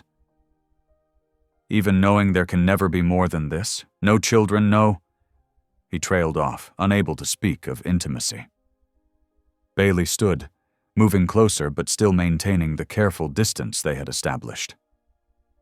"I made vows too, Enzo, before God and witnesses, to honor and cherish." She took a deep breath. "If honoring you means accepting the boundaries of your vow to God, then that's what I'll do." "It's a hard path you're choosing," Enzo warned. "Harder maybe than being alone." "Maybe." Bailey managed a small smile. "But I reckon some things are worth the cost." Enzo's hands, calloused from years of work, clenched at his sides. "I can't ask you to sacrifice." "You're not asking. I'm choosing." Bailey's voice grew stronger. "Your vow shows me what kind of man you are. One who keeps his word, no matter the cost. That's worth more than—" She hesitated, then continued honestly. "Worth more than the children I might have had, or the affection I might have known." The morning light filled the small cabin now, warming the wooden walls. Outside, a mountain jay called, sharp and clear in the pristine air. "I never expected—" Enzo began, then stopped, struggling with words. "When I made that vow, I thought I'd live and die alone up here. Never thought to find myself responsible for another soul's happiness." "I'm not asking you to be responsible for my happiness," Bailey said gently. "Just asking you to let me share your path, whatever that means." Enzo moved to the window, looking out at the snow-covered valley. "The path I've walked, it's been lonely sometimes, but it's brought me closer to God, made me understand things I never could have learned any other way." "Then teach me," Bailey said simply. Show me what you've learned about faith and endurance. Let me walk beside you, even if we can't. She left the sentence unfinished, but they both understood. Enzo turned back to face her, his eyes deep with emotion. You're sure? Truly sure? I am. Bailey's voice was steady. I came here looking for shelter from the storm, found something deeper instead, something about sacrifice and dedication. She smiled slightly. Seems fitting, somehow. The mountain jay called again, and Enzo's shoulders straightened, as though coming to a decision. Then maybe we could pray together, if you're willing. The suggestion surprised her. In all their time together, they had maintained separate devotions, as separate as their sleeping quarters. I'd like that, she said softly. Enzo moved to the center of the cabin, then slowly knelt on the wooden floor. Bailey joined him, keeping a small space between them. The morning sun streamed through the window, warming their bowed heads. For a long moment, neither spoke. Then Enzo's deep voice filled the quiet cabin. Lord, he began, you who see all hearts and know all vows. His voice caught slightly. Guide us on this path you've set before us. Help us honor you in the keeping of our promises. Bailey's own voice joined his, trembling at first, but growing stronger. Show us how to serve you together, even with the boundaries we accept.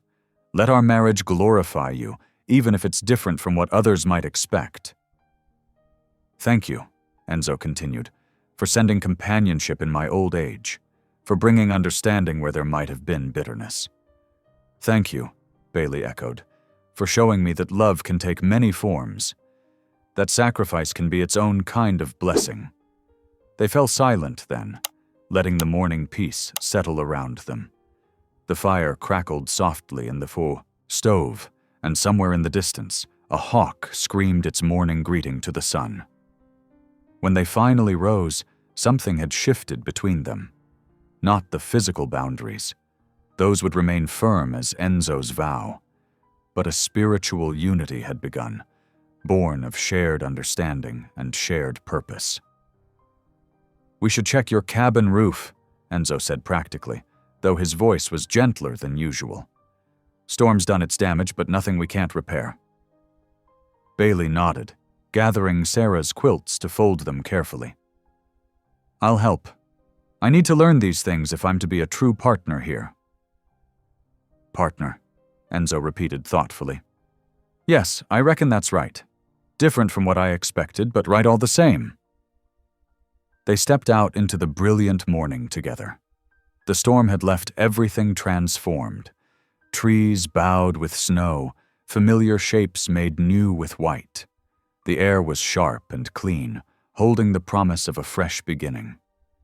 As they walked toward her damaged cabin, Bailey felt a deep peace settle in her heart.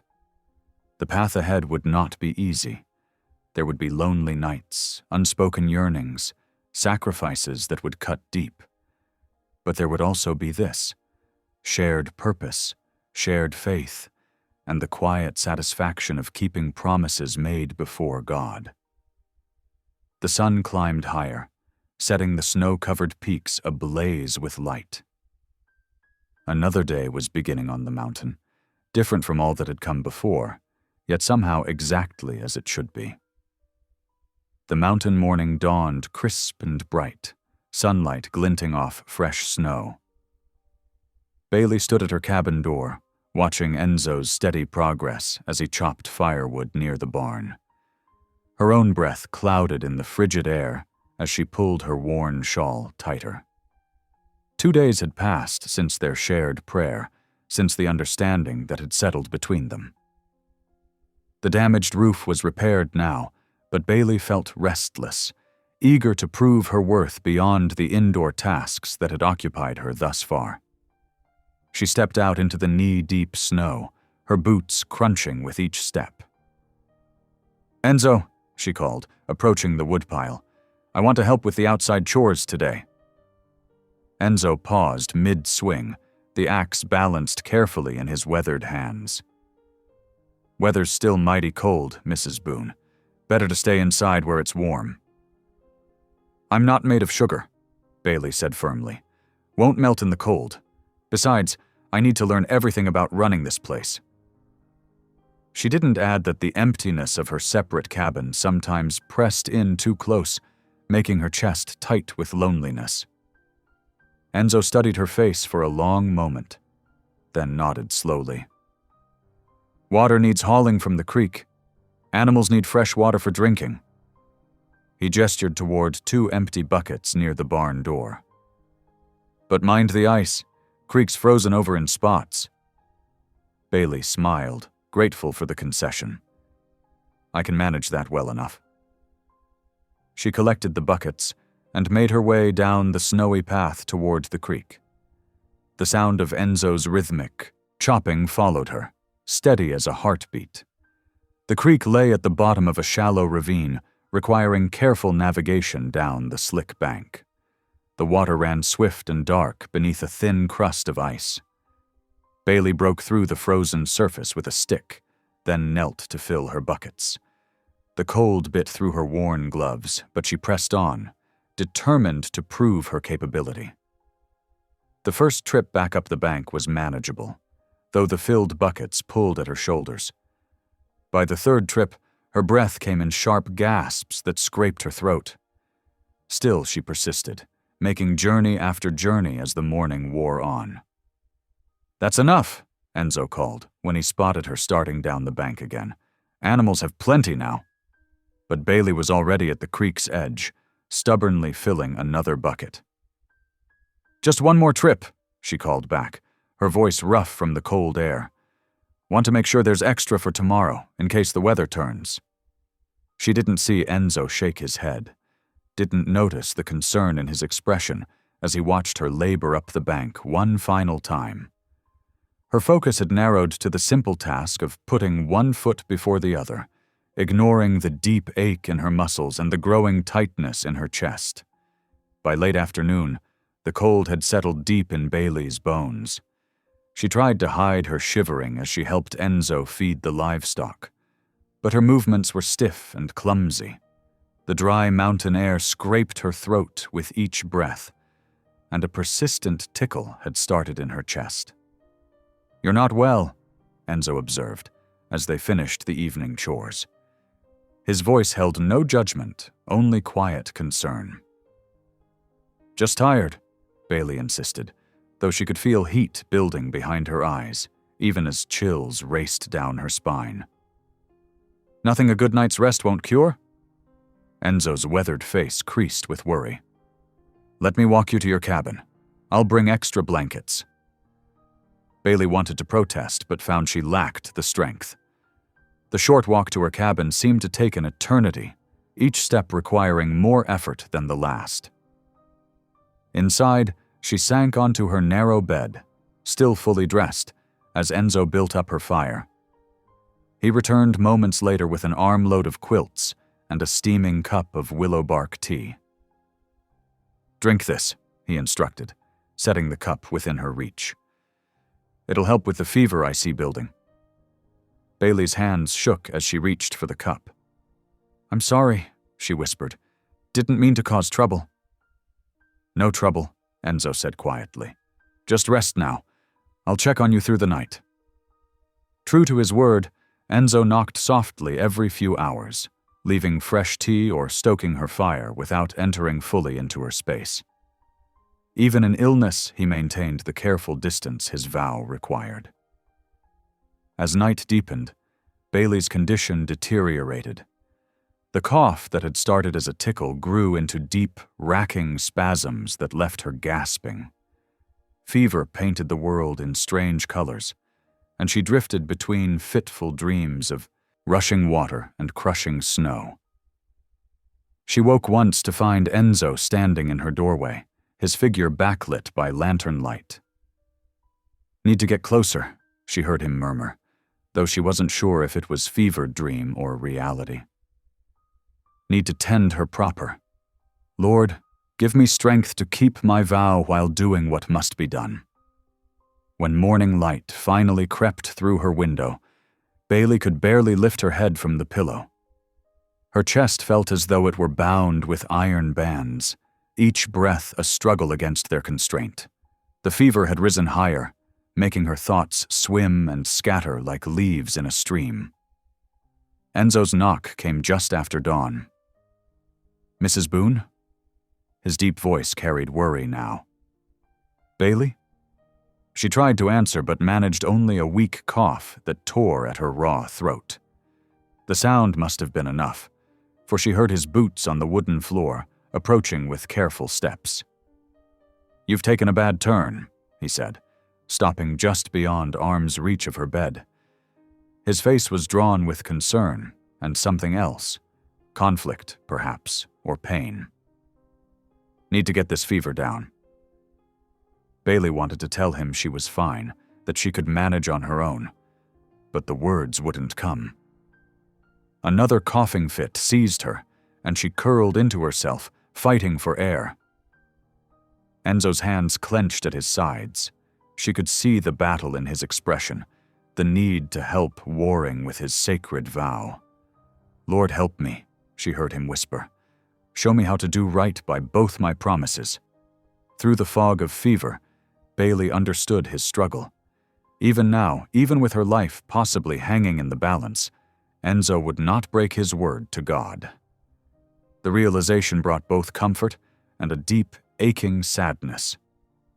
"Sorry," she managed to rasp between coughs. "Shouldn't have pushed so hard at the creek." "Hush now," Enzo said gently. "Save your strength. I'll fetch the medicine box from the barn. Got some mustard plasters, might help ease your breathing." He backed carefully towards the door, maintaining the distance his vow required. "Hold on, Mrs. Boone. Just hold on a little longer." Bailey closed her eyes, too exhausted to keep them open. The fever wrapped around her like a heavy blanket, pulling her down into troubled dreams. She was vaguely aware of Enzo's presence, moving about her cabin with measured steps. But everything seemed distant and unreal. Her last coherent thought before the fever took full hold was a prayer. Not for herself, but for the man who had married her out of mercy, and now faced an impossible choice between his vows to God and his duty to her as a husband. The sun climbed higher in the winter sky, its cold light filtering through the cabin's small window. Outside, the mountain stood silent and white, indifferent to the struggle playing out within its wooden walls. Inside, Bailey's breathing grew more labored, and Enzo kept his desperate vigil, separated from his suffering wife by an invisible barrier built of faith and ancient grief. The afternoon light faded quickly as dark clouds gathered above the mountain. Through the cabin's small window, Enzo watched snow begin to fall, first in delicate flakes, then in thick, heavy curtains that obscured the world beyond his porch. The storm had come, as the weather prophet's knee predicted, trapping them on the mountainside just as Bailey's condition worsened. Inside Bailey's cabin, the air grew thick with the sharp scent of mustard plasters and medicinal herbs.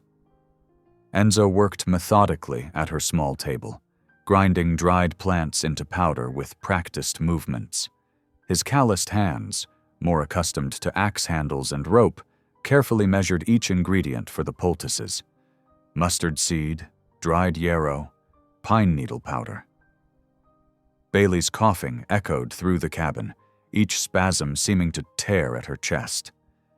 The sound made Enzo's shoulders tighten, but he maintained his distance, moving about the room with measured steps that never brought him too close to her bed. "Water," Bailey rasped between coughs. Her voice was barely a whisper. Enzo filled a tin cup from the bucket by the stove, then set it on the small table beside her bed. He backed away as she reached for it with trembling hands, watching helplessly as she struggled to lift her head enough to drink. "Lord, give me strength," he murmured, his weathered face creased with worry. He turned back to his work, adding hot water to the ground herbs until they formed a thick paste. The pungent smell filled the cabin, mingling with wood smoke from the struggling fire. Outside, the wind picked up, rattling the cabin's walls and driving snow through every tiny gap in the logs. The temperature dropped steadily as darkness crept in. Enzo added more wood to both stoves, the one in Bailey's cabin and the one in his own, moving back and forth through the deepening snow to tend them. Each time he returned to check on Bailey, her breathing seemed more labored. The fever had painted bright spots of color on her cheeks, but the rest of her face was pale as new milk.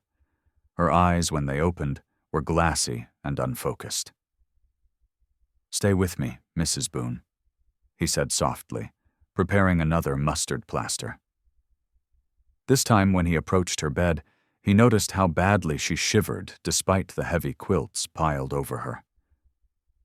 "Need to get this on your chest. It'll help clear the congestion." Bailey nodded weakly but couldn't manage to sit up. Enzo stood frozen, torn between necessity and his vow. Finally, with a whispered prayer, he helped her into a sitting position, touching her only through the thick layers of quilts.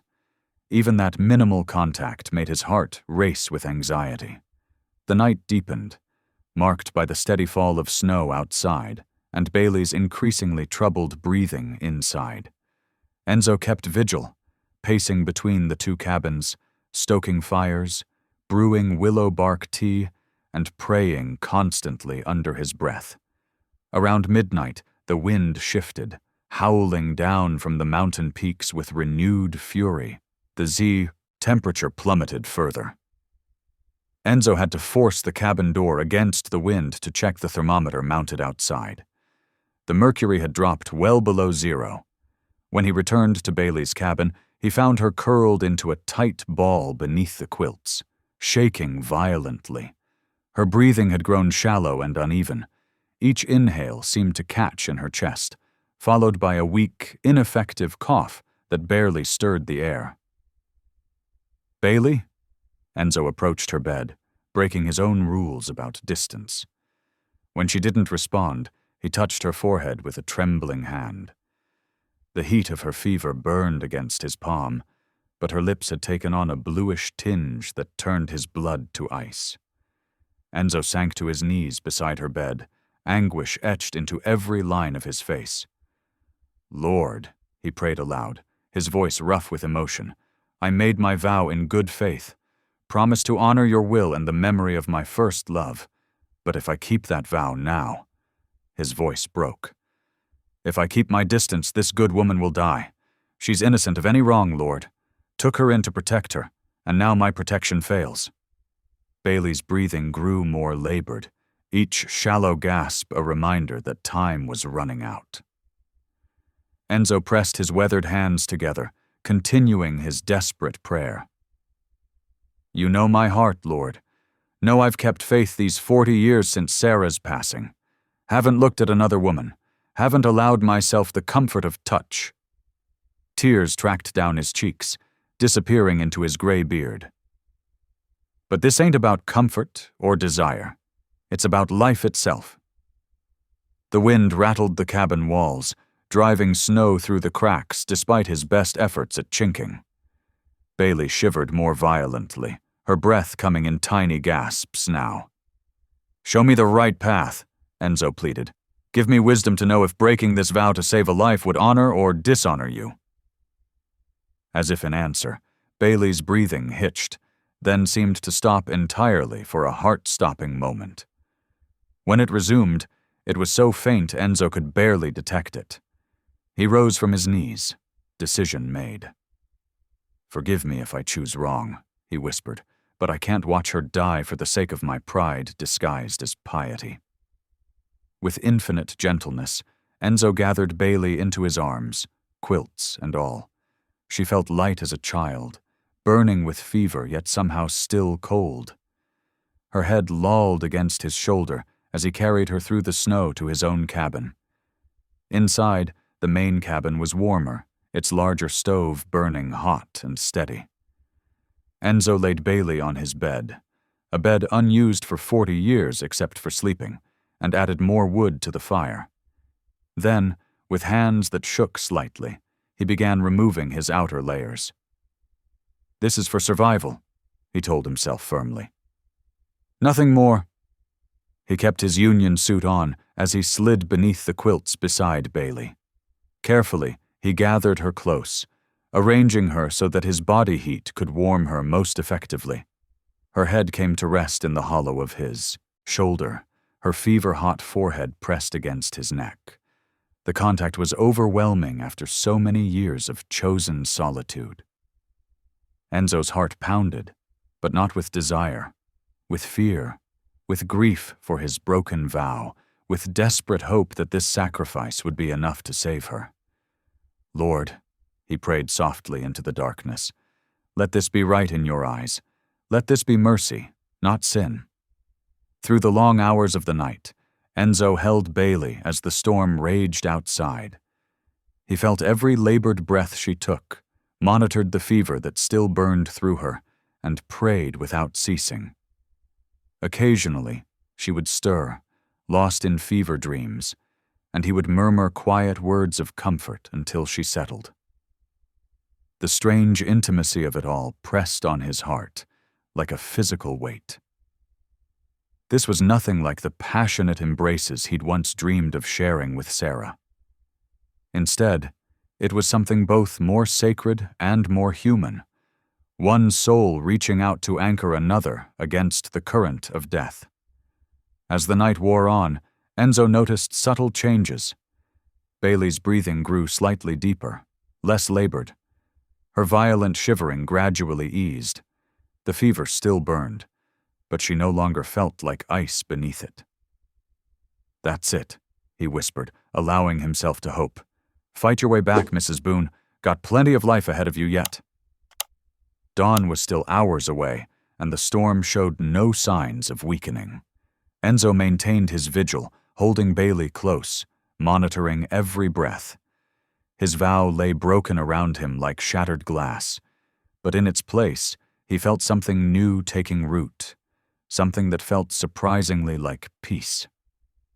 "Maybe," he whispered into the darkness, "there's more than one way to keep faith. Maybe sometimes love means letting go of the letter of the law to honor its spirit."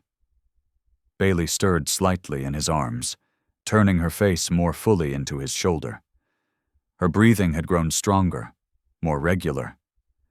The blue tinge had left her lips. Enzo closed his eyes, exhausted but grateful. The night wasn't over, and Bailey wasn't out of danger yet, but he knew with bone-deep certainty that he'd made the right choice. Whatever judgment morning might bring, he had chosen life over law, mercy over memory. The storm continued to rage outside, but within the cabin, two souls weathered it together. One broken vow exchanged for one saved life, and grace somehow big enough to cover both. The first pale light of dawn crept through the cabin windows, casting weak shadows across the snow-dusted floor. Enzo hadn't moved all night, keeping his desperate vigil as Bailey's fever slowly broke. Her breathing had steadied hours ago, but he remained frozen in place, afraid any movement might shatter this fragile moment between life and death. As daylight strengthened, Enzo carefully extracted himself from the bed, tucking the quilts snugly around Bailey. His movements were mechanical, weighted with exhaustion and something deeper.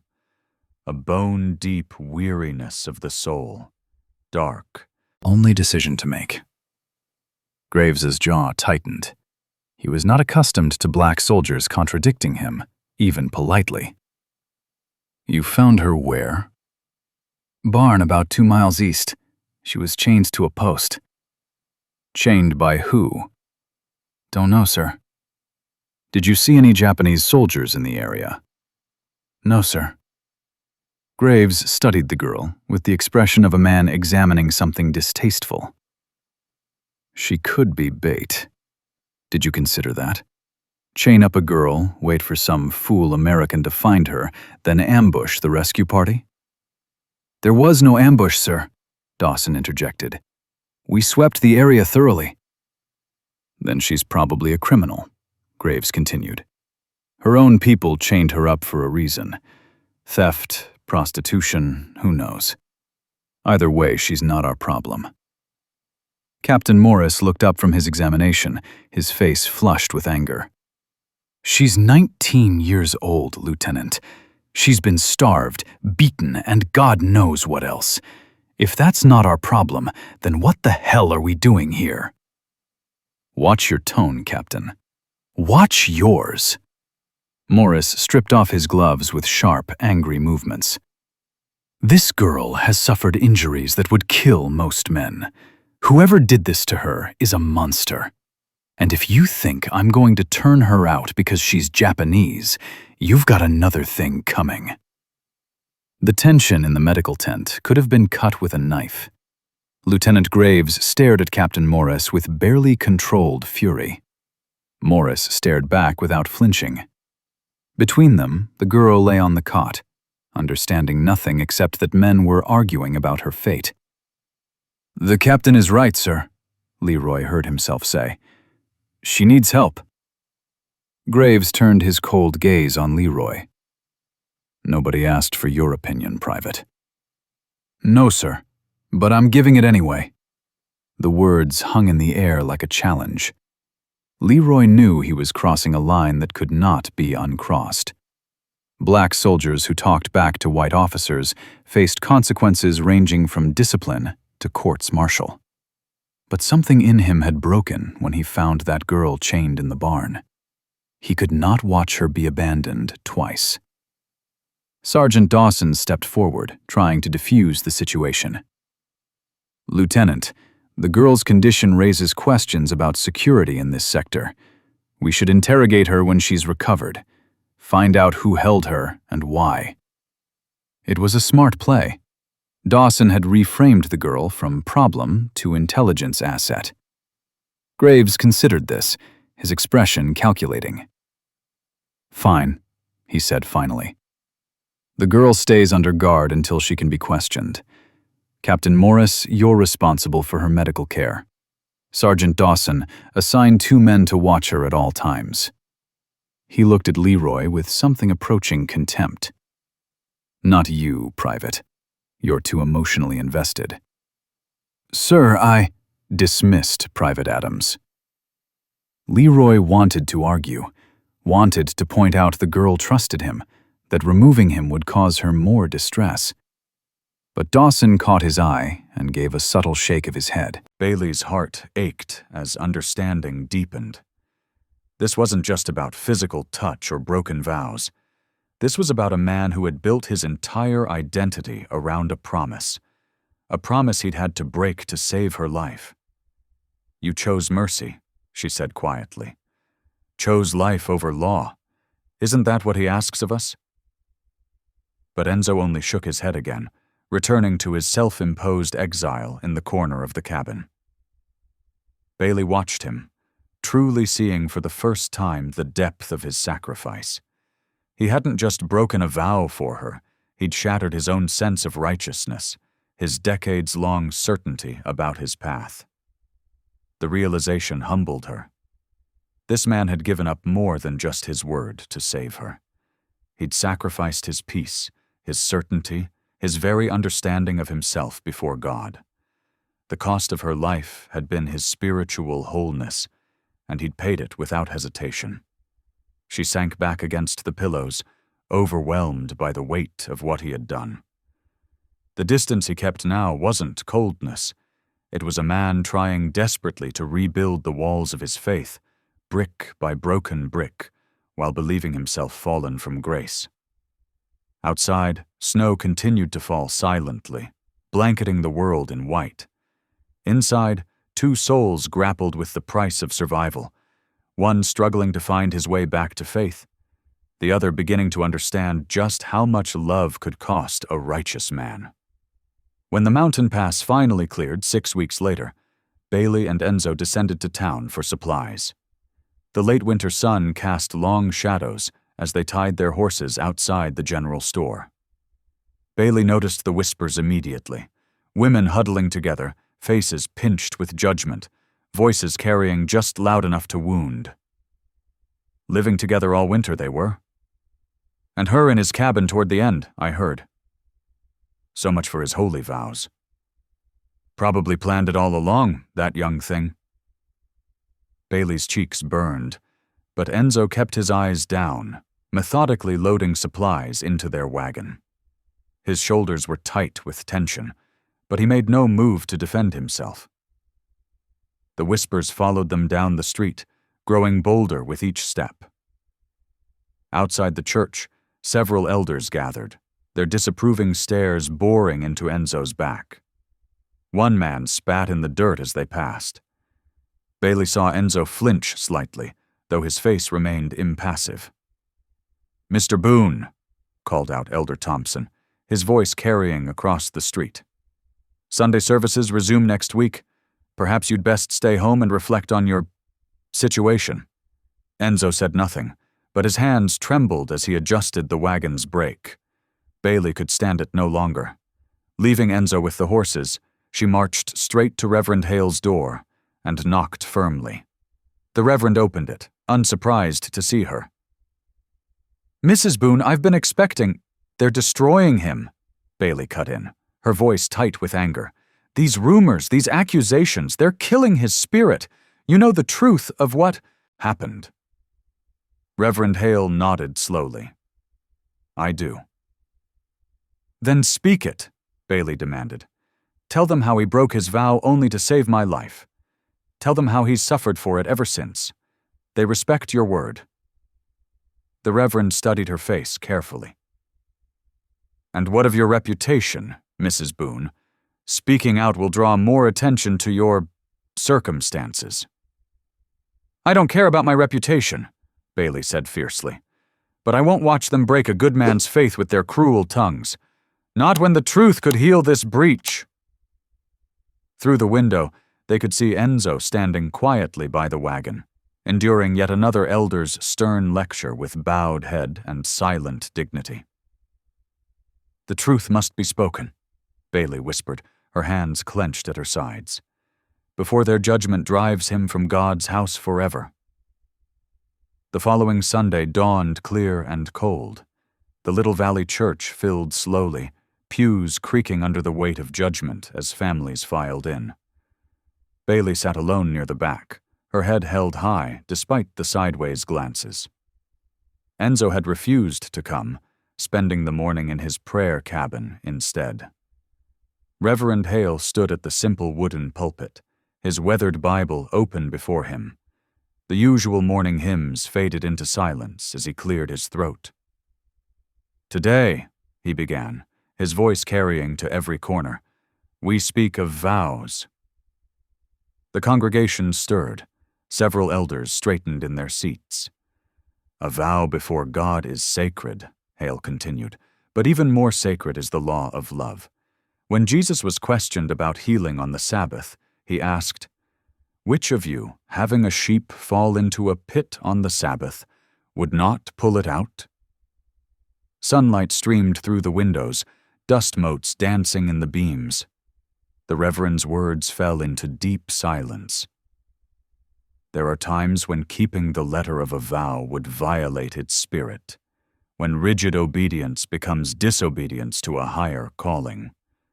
He paused, looking directly at Elder Thompson. "What man among us, having made a vow of distance, would let his neighbor freeze rather than offer warmth? What servant of God would choose his own spiritual comfort over saving a life?" Bailey felt tears sliding down her cheeks as Hale spoke of sacrifice, of how love sometimes requires breaking our own hearts to serve God's greater purpose. Though he never mentioned Enzo by name, every person present understood. "Perhaps," Hale concluded softly, "the truest keeping of a vow is knowing when love demands its breaking. Perhaps such sacrifice pleases God more than any lifetime of careful distance." The tension in the room shifted like spring ice breaking. Mrs. Thompson dabbed at her eyes with a handkerchief. The banker's wife, who had been among the loudest gossips, bowed her head in shame. After the service, Several women approached Bailey with embraces and invitations to tea. The elders spoke quietly among themselves, nodding with new understanding. What had seemed scandal now stood revealed as grace. Oh, vow fulfilled through its very breaking. The evening light painted long shadows across the cabin floor as Bailey stirred the stew pot. Enzo sat at the table, his calloused hands folded before him. The silence between them felt different now, expectant rather than guarded. "I heard what Reverend Hale said today," Bailey spoke softly, ladling the stew into bowls. Enzo's shoulders tensed. Word travels fast in the valley. He spoke truth. She set his bowl before him, then took her seat. "Your vow wasn't broken, Enzo. It was fulfilled through love." His weathered face showed the struggle within. "For years, I thought any joy would dishonor her memory. That suffering was my duty to God. And now? Now I see that maybe," his voice roughened, "maybe God gave me love twice. First to teach me devotion, then to teach me mercy." Bailey reached across the table, her fingers brushing his hand. This time he didn't pull away. "I choose you," she whispered. "Not from desperation now, but with my whole heart." Enzo's fingers curled around hers, tears gleaming in his eyes. "And I choose you, Bailey, before God and with joy." The evening light wrapped around them like a blessing as they bowed their heads in shared prayer. Two souls, finally, fully united. Spring crept into the valley like a gentle awakening. The last patches of snow retreated from the meadows, leaving behind tender green shoots reaching for the strengthening sun. Around the homestead, winter's silence gave way to the music of life returning. Birdsong at dawn, the bleating of new lambs, and the soft whisper of fresh grass in the warming breeze. Enzo and Bailey worked the land together now, their movements in easy harmony. Where once stood careful distance, now flowed natural closeness. He steadied her as she climbed the barn ladder, and she touched his shoulder when passing the water bucket. Their marriage had deepened into something the valley folk regarded with quiet respect. The evening air carried the scent of wildflowers as they finished the day's chores. Standing together on the cabin porch, they watched the sun paint the western peaks in gold and rose. Without hesitation or shame, Enzo took Bailey's hand in his. "Shall we pray?" he asked, his voice gentle with love rather than restraint. Bailey squeezed his fingers, and together they bowed their heads. Their whispered words of gratitude rose like incense in the dusk. Not for survival alone, but for redemption found in choosing love over fear, mercy over judgment, and faith over doubt. Thank you for listening. Stories connect us in the most unexpected ways. If you felt that spark today, make sure you're subscribed. I share a new one daily, and the next might change your day.